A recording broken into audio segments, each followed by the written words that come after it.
Welcome in, Greg Ruff and Mark Elliott, our athletic director here at Trevecca with us, and just another check-in with you.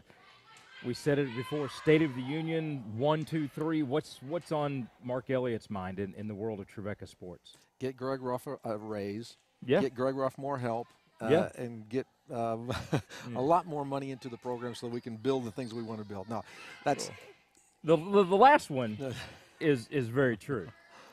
You know, Greg, I think the mantra that I have been thinking about is let's get better before we get bigger. And so how do we do that? How do we get better?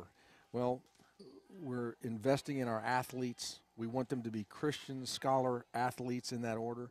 We're trying to invest in our coaches by mentoring, getting mentors for the teams. And I think it's just those little incremental steps that gets us better before we need to get bigger.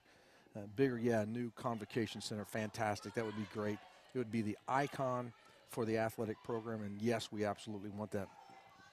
But if we're not ready for that just yet, we have a lot of progress to do on our individual teams, our individual athletes, how we prepare them for life, let alone the next game.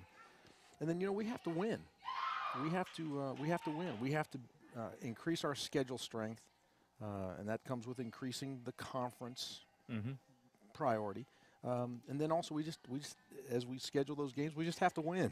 Yeah. And the goal for everybody is obviously academic and spiritual. We do know that. But on the athletic side of things, it's to make it to regional NCAA play. Reasonable expectation for finishing in the top half of the conference and a reasonable expectation for making it to the regional NCAA tournament. And being challenged in our own conference for the President's Cup. I would think that's something that I know you were very proud of. Dr. Boone was very proud of that first year, and that we were all very proud that we finished second. Last year we would rather been first. Sure. But Cedarville was fired up about it, and that was one of their mantras over that second season of the GMAC to get that President's Cup. Yeah, they were upset that they didn't get it the first year, and we got it at the very end on the very last day, if you remember. It was very was a last tremendous game. Thing. Yeah, and it almost happened to us this past year where they won at the very end. That's a great marker. I love competing against Cedarville because they're class people, and they've got great leadership. School very similar to ours in its mission, and so I love competing with them. They will make us better the more we compete with them. I look at the schedule of games. Women's basketball, men's basketball tonight, baseball season home opener tomorrow, and over the weekend, softball has their home opener Monday. Track and field is gone this weekend to Sanford. Golf was out there with them practicing yesterday, taking pictures. You were practicing? No, I was not practicing. No, I was practicing taking pictures. And with David Head, our new director of golf, and just an exciting time. The month of February and March in particular it's a lot of work for me and you and everybody else in the athletic department, but it's a lot of fun. No, it really is. And, the thing that I think is allowing us to take more advantage of it is this. What you and David Klimkowski and Maria have done with the sets here and the interviews.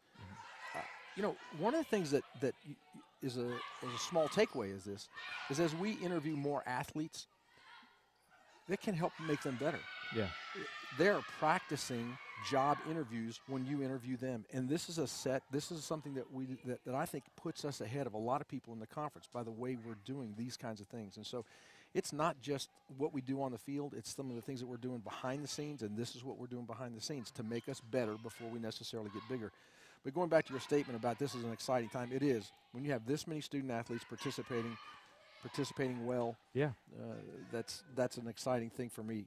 And I know that we've got 190 athletes, and they become part of you. They become your sons and daughters, so to speak, and they're all different, but you can't help but enjoy and love being around them because they keep us young, they keep us on our toes, and thinking. We'll just see keep us thinking. That's exactly right. And you know what? We'll see where they take us.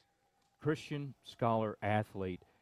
In a week or so, we're going to have another I Am Second thing. Talk about that a little bit as we go into that. We talk about it afterwards a lot of times. This time, let's talk about it just a little bit beforehand because you know who it is and when it is.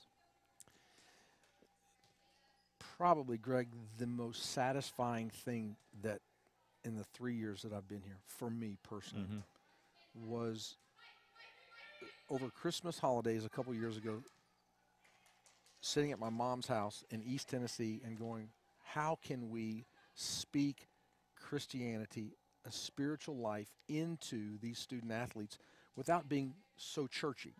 They get chapel, they get church on Sunday. How can we make it a part of their lives, and how can we make it a part of their story? Well, all of a sudden, the story thing came to mind, and as I was looking around the internet, I saw the I Am Second stories of individual people who are living their life second. Their relationship with Christ first. Relationship with others puts them in a second place. We're competing for first place in the President's Cup, but we're living our life as second. A life of sacrifice, a life of selflessness. And that's what I wanted to do. What I wanted to, in a sense, give to them in any way I possibly could. Well, that came in the form of I Am Second. Rudy Kalis, the sports director at Channel 4, as you know him, very good friend of yours, was so gracious to come over and be the MC for our first meeting and then our second meeting. And this year we're going to try to follow it up. Not that we have a prescription that works every time, and we don't want to be so rote into doing it the same way every time, but it was really effective and it was very powerful. This year, Remy Adelike, Navy SEAL, someone who grew up very, very wealthy, and then in an instant, all that was taken away from him, and grew up in the streets of New York City, became a street guy, and was always after something more, and found it eventually in the person of Jesus Christ. And he is going to come and share that testimony with us. It's a rough testimony, but sometimes that's what speaks to this generation of athlete. And so they're going to hear a very amazing story, and I couldn't be happier for I Am Second to come in here, partner with us in our athletic department to give a story that these student athletes can live by. It's been really good. The different speakers that have come, and it does, you can hear a pin drop when these folks are talking. You've had some of the athletes speak, and some of those have been as impactful as the guest speakers that you've had in between R.A. Dickey and Scott Hamilton and different ones. And so he's Mark Elliott. He's the athletic director here at Trevecca. We thank you for joining us and hope you enjoy the broadcast here tonight.